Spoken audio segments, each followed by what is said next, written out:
Hello, everybody. Welcome to CWU podcast, our industrial series. Really pleased to be focusing on our members in Openreach today. And as such, I'm delighted to be joined by our National Officer for Openreach members, Fiona Curtis. How are you doing, Fiona?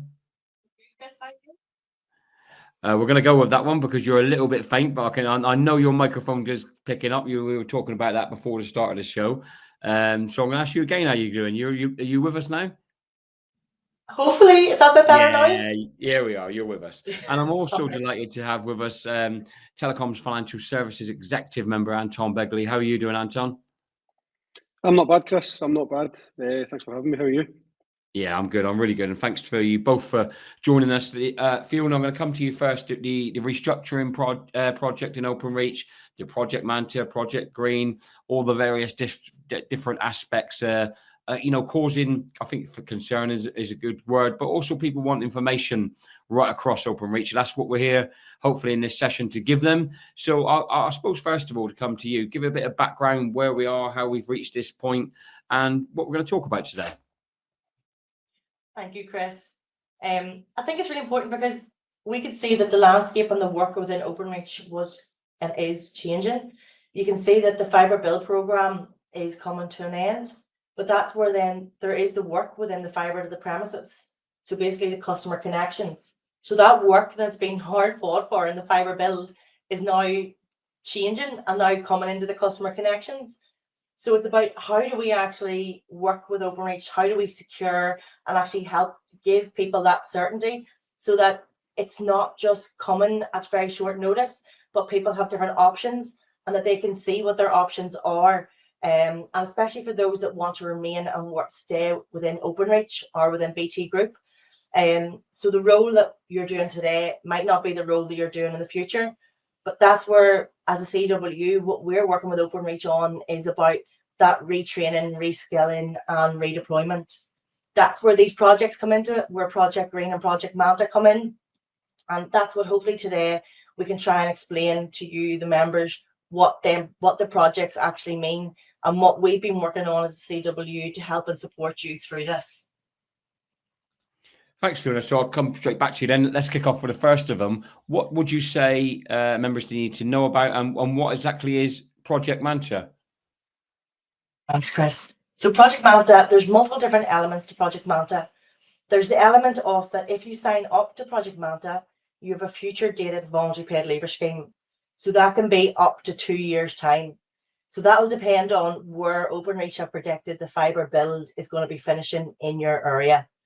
Then even with the voluntary paid leaver scheme, then you do also have priority candidate status. So this is really important, especially if you want to remain within Openreach. You will have that priority candidate status for applying for internal jobs. So we can get a bit more into what the priority candidate status means. It's kind of what it says in the tin, priority candidate status. So you will become a priority candidate as long as your skills roughly align to the actual role that you're applying for. Again, the CWU can help and support you through that process. The other element to it as well is that there's connections to there's external hires and external companies. So Openreach have been working with companies that are actually looking for people like yourselves. So we know that Openreach and you as our members are highly skilled and you've got knowledge and experience, especially with what you've done within the fibre build programme. And there's other external companies that are looking for your skills. So there's a microsite that Openreach have created that you can go on and that you should be able to see the different companies that are hiring and what roles that they're looking for. Again, there's more additional help and support through that process as well. But it just shows that there's other available options out there for you as well if you're interested in those external roles. Then again, another option then within the Project Manta is to be able to avail of a £3,000 training grant. So the £3,000 is for it's basically for a registered training organisation. So if you find a training course that's within, I know that Openreach have provided a list. That's not a finite list. You can also have other training programs and things that you want to or you're interested in.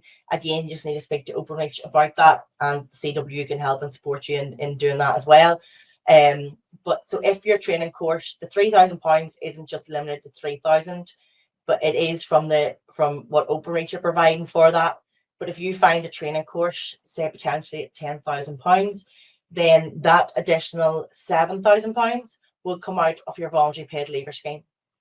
So that is where then, sorry, apologies. It isn't just limited to £3,000, but there are intricacies with that. And again, if you want additional support with that, or you have any more questions on it, then again, we can help and support you to answer those questions as a CWU and your local CWU branch. But this is about making sure that some of the queries that we were getting was around what's going to happen to me whenever this build program finishes. So this is about making sure that we're working with Openreach so that you've got time to actually know what your options are and what you want for your future. Thanks, Fiona. It's a really comprehensive update. Anton, I think one of the things that might spring to members' minds is wondering whether sign up to Project Manta is voluntary or mandatory, and also what the union's recommendation on that position would be. No, and I think that's a really fair question, Chris. Now, listen, the bottom line for this whole thing is that Project Manta is voluntary for everyone. It's absolutely voluntary now. Some members have came to us and said that they're not sure it's voluntary now. I understand where they're coming from, but Fiona's outlined the benefits that come with signing on to Project Manta. The priority candidate status, the future dated VPL. Those benefits aren't readily available to people who don't sign up. However, we want to make it clear that it is voluntary, but this decision for you to sign up or not to sign up is purely on your own circumstances. Each individual member, you all will need to look at this for your own circumstances and decide for yourself. But as Fiona's outlined a number of times there, your local branch and yourselves are available to discuss any options you've got, any concerns you've got, and to discuss personal circumstances. But absolutely, categorically, we need to be really clear that Project Manta and the sign up to Project Manta is completely voluntary. Thanks, Anton. That's really emphatic and very, very clear as well. I guess both of you really, but I'll come to you first if I can, Fiona. We were talking when we last week when we spoke about setting up a session about how the union has grasped this moment, if you like, and really, really sort of put some thought on it. So you see lots of redundancy situations across all employers where it's very last minute. People aren't left with options. People are almost felt as if they're sort of pushed out the door. Where obviously with the sort of timescale on the fibre being so sort of definitive and we know where it is, the union seems to have got ahead of that. So our members aren't left in a vulnerable position with no options. And I think, not to credit you too much because we're obviously having a members podcast, but I think I'll give you the chance, both of you really, to talk about why it's important that the union's proactive at these moments. I think it's so important, and this is why we're even doing this podcast as well, to try and explain to people, because what we're trying to achieve through this is trying to avoid entering into collective consultation, which means potential redundancies. And this is where we've been trying to especially work with Openreach on, where we have had those collective consultations, is about can we retrain, reskill and redeploy? How do we try to avoid entering into those situations and those scenarios? And this is where, especially whenever we're really conscious that whenever our members enter in that situation, it is such a small time gap that they've got to make those decisions. And especially that there's a lot of stress, a lot of worry. Especially, I know that Openreach have been even saying about the 45 days window. That's not a lot of time whenever you are feeling that pressure and that stress, even to try and find an alternative role within the company, or even to try to find an external role. It's how do you actually do that? And that's then about, this is where we've been working really hard with the company and with the business.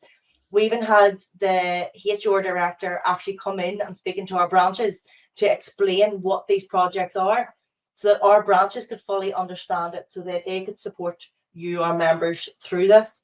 Because it is vitally important that we give people the options, that people can understand this is what my future could potentially look like. And then you can actually have that time and actually consider it without feeling that added stress and that pressure of being in a collective consultation situation. And this is where then the elements of finding the other work. So then like that's where the Project Green element comes into it, about finding work within the fibre of the premises, and actually people then retraining and reskilling, or then also giving people the options of having that priority candidate status, but then letting us know as well as CWU that you want to remain within Openreach, so that we can be working with you to try and find what other roles are available, and that we can be working, especially with the senior managers, with the directors, to say, right, these are the people and these are the amount of people that are actually looking to stay within the business. Thanks, Fiona. That's brilliant. Anton, I don't know if you had anything to add on the sort of the union sort of grasping the moment sort of attitude. No, I mean, Chris, I think Fiona's covered it really well. The really important thing, and listen, it's fair to suggest that, you know, members are concerned about that. You know, you're all concerned about this. The truth of the matter is, we had to be proactive in this particular project, in both of these projects, to be honest. And Fiona touched on it: the 45 days, the consultation process, all the documentation is really clear that the minimum 45 days, if we get to a point of consultation, is the starting point. But that 45 days is all the time you've got to find something. Now it's been clear for a long time that these projects are going to come to an end at a point. What we didn't want to do is get to the point of that cliff edge where we're 2 months, 3 months away, whatever it may be, and we enter a collective consultation timescale for all of these individual members. So what we've had to do is be proactive and look at something that keeps you in employment within Openreach if that's what you want, gives you some form of a option to go and reskill somewhere else. And the added benefit here is the £3,000 grant that you're going to get, but also give people the option that, do you know what, I can work here for up to 2 years' time and then take a voluntary paid leave if you so wish. So this was about being proactive and not getting to a point where there was no options for individuals and no options for members. This gives people as many options as we can possibly give. It's not a great thing to ever turn around and say to people that your project's coming to an end and there's after that there's potentially nothing for you. Right? That's not a great news story. So we had to try and get in front of the 8 ball on that and give people as many options as possible to kind of secure a bit of a future for them, whatever that future looks like. Thank you both. That's really good. I'm going to come back to you and not give you too much rest, Anton. I'm going to come straight back to you if I can. So there's 2 questions, I guess, if you could pick them both up too. So the first one would be sort of like, can the company, end our members' current build project earlier than the date stated if they sign up for the voluntary paid leaver offer? And I guess, can they end it earlier than the date stated if they don't sign up for it? So 2 questions, if I can put them to you first. Yeah, no, that's fine, Chris. And I think it's important that we take those in 2 steps. So I mean, firstly, can they end the project? Can they end the project prior to the date if you do sign up? No. So I think Fiona touched on the benefits at the beginning when you asked what Project Manta was. That's really clear here. You get all the benefits of Project Manta, and I won't go into too much detail on it. But the fact of the matter is, if your build period comes to an end in 18 months, 2 years, you will be working for the company at that point, right up to that point, should you choose to do so. Of course, if you choose to, reskill, retrain, we deal with those circumstances. But you have got that absolute guarantee of that will be your last day of service. Should you decide to work up to that point and take your voluntary paid leaver and leave the company at that point. So the second question, can they end the current build project, should you not sign up? Right. This is where it's a little bit difficult, right? So I know that everyone was taken through calls, all the members were taken through calls, and the 45 days was mentioned, which we touched on earlier on. Now, where there has been nothing said that they will end your current build project, these are all projections, right? Every single one of these numbers and dates are all projections. There is a chance, of course, that someone who's a member who's sitting with 18 months on the clock to the end of the project, that work actually dries up at some point. Because if you haven't signed up to Project Manta, then of course there is a chance at that point where the company may come and say, we've got no more work for you. We may have to enter consultation. Now, again, I want to be really clear, and it's back to the point you asked me earlier on the voluntary nature of this. I am myself not sitting here. sorry, there's a wee bit of feedback there. I'm certainly not suggesting that anyone looks at this as, you know, I have to sign up. This is a completely down to yourself, but we want to be really clear that if you don't sign up to Project Manta, that may come to a point where your work dries up and they enter into a period of consultation for you, because we don't have the guarantees and the benefits that you get should you sign up. So I think it's important that we split those two questions out, Chris. So hopefully that's clear. I don't know if Fiona wants to add into that, but that's sort of our position on it. Thanks, Anton. Fiona, did you want to add anything? Just one piece, just that people need to be aware as well, that if they don't sign up to Project Manta and they apply for another role internally in Openreach, that if it's at a different grade to what they're on, that they won't get the pay and pension protection because they're not in a formal redundancy scenario. So it's just to be mindful of that. That of course we'll help and support you if you're looking for another role in Openreach, but it's just especially if you're a higher graded individual and you're applying for a role maybe of a lesser grade, just to be mindful that that is one of the added benefits of Manta, is that you will get the protection of your pay. Thanks, Fiona. Thanks, Anton. I think it's a really comprehensive set of answers there. So Project Manta ticked off, if you like, in terms of information from the members. Fiona, what about Project Green? What is that for members wondering? Yeah, so Project Green is about our members in the fibre build moving across and working within fibre to the premises. So fibre to the premises, what we're talking about earlier on, is about the customer connections and actually doing that piece of work. And that comes back to around the retraining, reskilling, redeployment, and about not maybe possibly doing the same job you're doing today. Their members will be moving across. They're different, as the company are calling it, different cohorts. So there's different dates of when that will happen, and there will be the training actually involved in that and what that's going to look like for individuals. Again, if there's concerns or around the people who have got disabilities or restrictions, and about how can that be managed within fibre to the premises. But again, that should be, and the company should be looking at what work you can do rather than what work you can't do. So again, if you've got concerns or worries about that, please speak with the local CWU.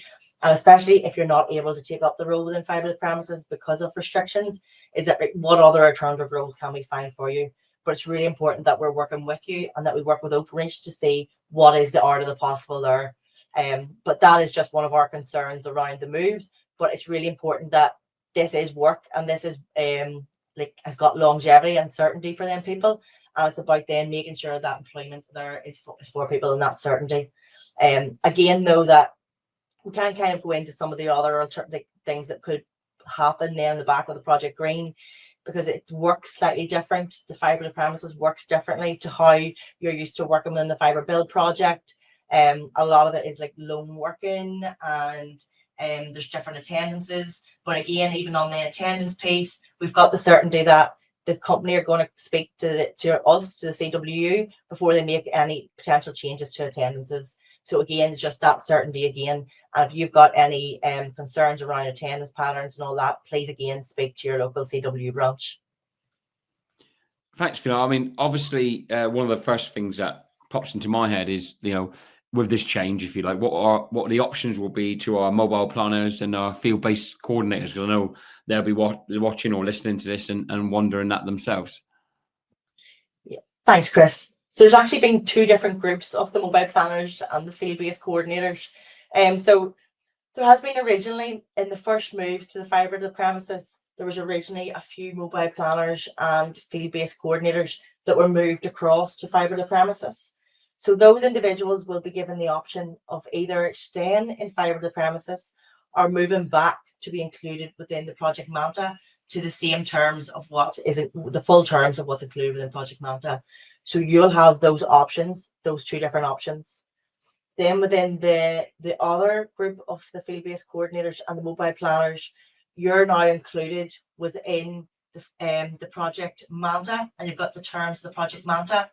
But again, it's really important that if you do want to stay in Openreach and you do want to retrain and reskill, please again come and speak to the CWU, because we can help and support you. We can work with Openreach and finding that alternative work.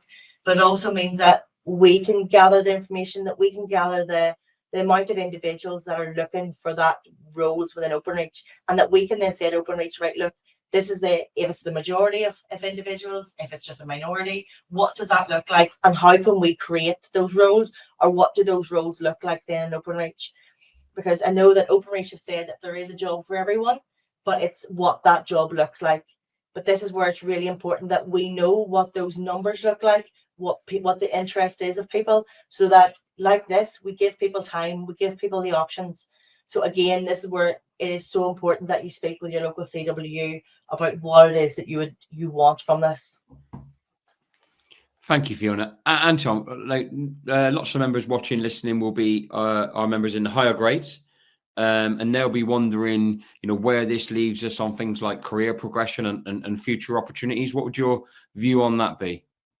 Yeah, absolutely. And this is one that it sort of is split between Green and Manta. We have covered it off, but for a bit of clarity on it. So the individuals and members on Green, they will move across to STTP with no changes to current grade, pay or terms and conditions. And when you move over, what the company have said is they're going to try and move you over to a role which matches or is as close to your current grade as possible. So that sort of covers us with protecting the higher grades we've got. Manta is slightly different because we've got pay and pension protection. So if you sign up to Manta as a priority candidate, you'll be able to seek a role as a priority candidate, as I said, which is lower to your current grade, but you'll be given the guarantee of pay and pension protection, which means that you could be a C3, TMNE3, you've signed up to Manta and you find a role which is lower. Through the priority candidate status, you would move to that lower graded role, but you retain your pay and your terms and conditions that you're on currently, which, as I mentioned before, the C3 or TMNE3.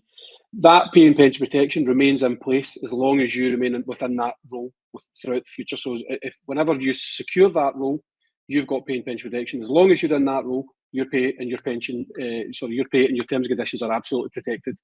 And again, just to reiterate what Fiona said that previously, if you don't sign up to Manta, you don't receive the pay and pension protection for alternate roles. So if you don't sign up to Manta but find an alternate role, then you're taking on the terms and conditions of whichever role you apply for and are successful for.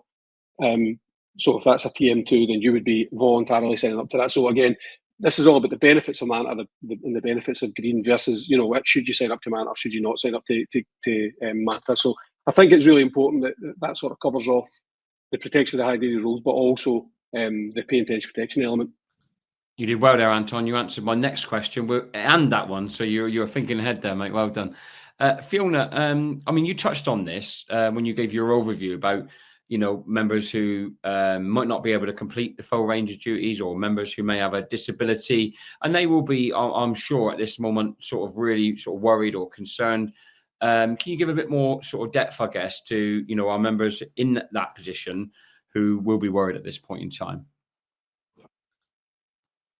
Thanks, Chris. So we do have clear processes of how that should be managed. And especially in this scenario, that this is where the work is decreasing in the fibre cities and the work is increasing in fibre to premises. So as I mentioned earlier on, it's about what work you can do and about working with Openreach to see, right, what can we do here? We do have, I know they're acronyms, but there's the OHS referrals, and then there's also the AJS process. We do have, a restricted capabilities process within service delivery, GB UK or GB Ops, that we'd be looking to see, right, how do we actually utilize that across in fibre to premises?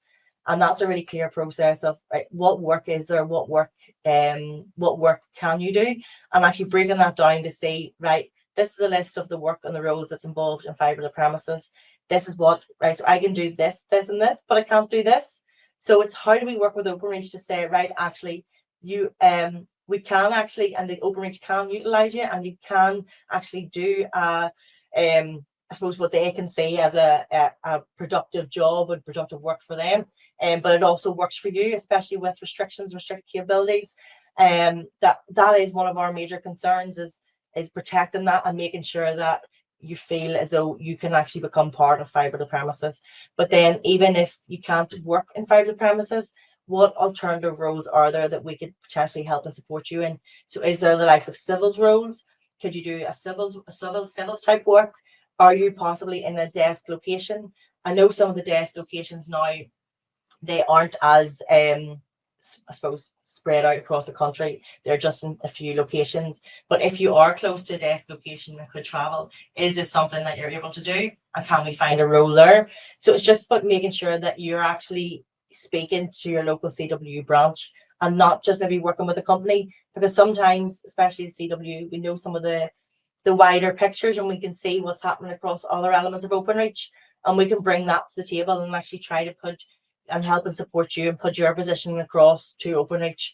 And even again at the higher level, so especially what happens with the local branches is that they report into a regional structure and then report into like the likes of myself and Anton, so that we know what's happening across the country and that we can then make that representation at the senior level. And especially if things aren't running as smoothly as we would like them to run, that we can put those positions to the directors and we can say, you've given this commitment, we've tried to make sure that there's alternative roles, alternative work, but it's clearly not happening. And it's about building up that bigger picture so that we can put that representation across to the company. Thanks, Fiona. Excellent. Anton, I mean, we're talking now, trying to break it down a little bit more, different circumstances, obviously, but we will have members who are secondees or they're in a short-term role. What would you say? Is there any reassurance we could offer members who fall into that category? Yeah, actually, specifically, we did discuss this with the company when we were having the discussions on Green and Manta. So anyone on a secondee, and I know there was a certain area within the country where we had a pocket of secondees. Now the secondees were given the kind of full option. They can remain where they are within their current project. They can move with the Green project over to FTTP. They can move to Manta if they choose, or they can stay and build for the time being. But the other option they had is if they decided that they wanted to just go back to their permanent role, whatever it was that was their actual role, which isn't their the seconded role that they're on, go back to their permanent role. They had that option if the project ends, or they can do it right now at this point in time. So the kind of secondees had the full range of things, and we thought it was important not to take them out of the picture, but give secondees every option that they wanted to be available. Because they've got a permanent role elsewhere in the business, it was important that they always had that option to go back to their permanent role should they decide to do that. Thank you, Anton. Brilliant. I mean, we're getting towards sort of the end of the podcast now. Obviously, Fiona, there will be some people maybe still a little bit unsure of what their personal circumstances are, and people wondering where they can go if they've got other than the sort of comprehensive answers Anton and yourself have given, if they've got further questions and they've got questions on an ongoing basis, how do they get the answers to that in the coming weeks and months? Yeah, thanks, Chris. I think, again, this is where speaking to the local CWU, because that's where we had that meeting with Georgia Grimes came in to the CWU head office. We had the HR director, we had the employee relations director, and our branches should be fully equipped with answering a lot of your queries. If they're not, they'll get in contact with us so that we can answer them as well. But they should be able to help and support you in any additional queries and questions that you've got. There is also the Openreach microsite, which has a lot of it has got FAQs on it, and as we said earlier on as well, the access to the external companies and what that looks like. Again, if an FAQ and the answer doesn't really make much sense to you, please get in contact with the branch, because the local branch can help and actually break that down for you. And especially even looking at your individual circumstances and seeing, right, what are your options, and actually putting that on the table for you then to actually work that through with yourself. Thanks, Fiona. So I guess really sort of going to want to give you both the chance to sum up, starting with yourself, Anton. Talk in that summary. Sort of, I'm asking you any final messages you've got for the members and for the reps, and talk a little bit about what the next steps are for the union. So, Anton, if I could come to you first, please. Yeah, no worries. I think I touched on it earlier. as much as, and actually Fiona touched on the microsite there as well, we've had a bit of input into the microsite, and we're continually having conversations for any circumstances about things that we didn't think about which need to go on the microsite. So the microsite is definitely something that we would encourage people to look at. However, we also accept that this is an extremely stressful, extremely worrying time for yourself, our members, right? And it's what we want to assure people is that we're here for anybody, right? Because I've dealt personally, I know Fiona has, I know the rest of our Openreach national team have been dealing with personal cases, and it's things we haven't thought about. We're not all seeing, you know, we can't think about every single circumstance when we're going through these negotiations. So it is important to remember that these things are extremely personal, they're extremely stressful, they're difficult times for people, and there are circumstances which we're not aware of. So I would encourage anyone, if you've got a personal circumstance which you don't know the answer to, you've been to the microsite, you're really unsure, keep close with your branch. Fiona touched on our structures. We've got branches who speak to regional coordinators, who speak to NTs, who speak to yourselves. So keep in touch with your branch and really make sure that if there's anything you're not getting answered, continually push and we will get an answer for you. So in terms of that, then our next steps is to keep close with yourselves. You keep close with us, keep close with your branches, and really push whatever your personal circumstances are so we can get the best solution for absolutely everybody here. But I think what I've covered a fair bit there, so I think I'll allow Fiona to cover the rest if there's anything else that I've missed off. Thanks, Anton. Brilliant. And Fiona, I know you mentioned earlier on as well in your summary you wanted to talk about what the issue of patch leads as well. So if you cover that off and any final points you want to make as well. The patch leads actually ties in really well with next steps, because even recently there's this week the patch leads that have moved across from the fibre build have been taken through like the training program and what that actually would look like for the individuals. So that's kind of even in our next steps of what does that look like and what does that look like for each of the different roles, for the grades. And it's so the patch leads, even they've moved across, they're moving across on their current pay, they're moving across without pay and pension protection because they're on their current pay, and it's trying to align the patch leads then to, is there a role, is there an available patch lead role in the area where you're working at the minute? So that's what we're working actually on now with the company of what does that look like? Where are there available roles? Because we know with an increase of people moving across to fibre to the premises, we actually do need an increase in those higher graded roles in that patch lead role. So where are those vacancies? Where will the potential vacancies be? And how do we marry that up with where you're working and where you are as a patch lead?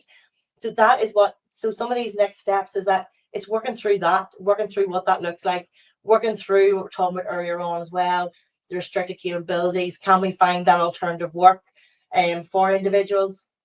Even working through like, so what other roles are there internally, especially for those that are included within Project Manta? But we need to know the extent of who's interested in STEM and Openreach. So people will avail of the training grant and move on to do other roles outside of Openreach and BT Group. People will use the external companies as well that Openreach provided on the microsite. But those that are signing up to a voluntary paid leaver scheme, and even those that aren't signed up to a voluntary paid leaver scheme, who does want to stay in Openreach and who does want to find that alternative work? Because then we need now to be working with Openreach to say, right, we've now got this time period to try and work through, right, how can we find you alternative roles and alternative work? And that is really important. Another element, again, of what I touched on earlier as well, is that those that have moved across to fibre to the premises, is there a potential impact or change to attendance patterns? But again, the company have given us the certainty that they will come to us in that first instance. So again, that is potentially what we could be working through in the future, but it's just to kind of give you the heads up of these are the things that we're aware of.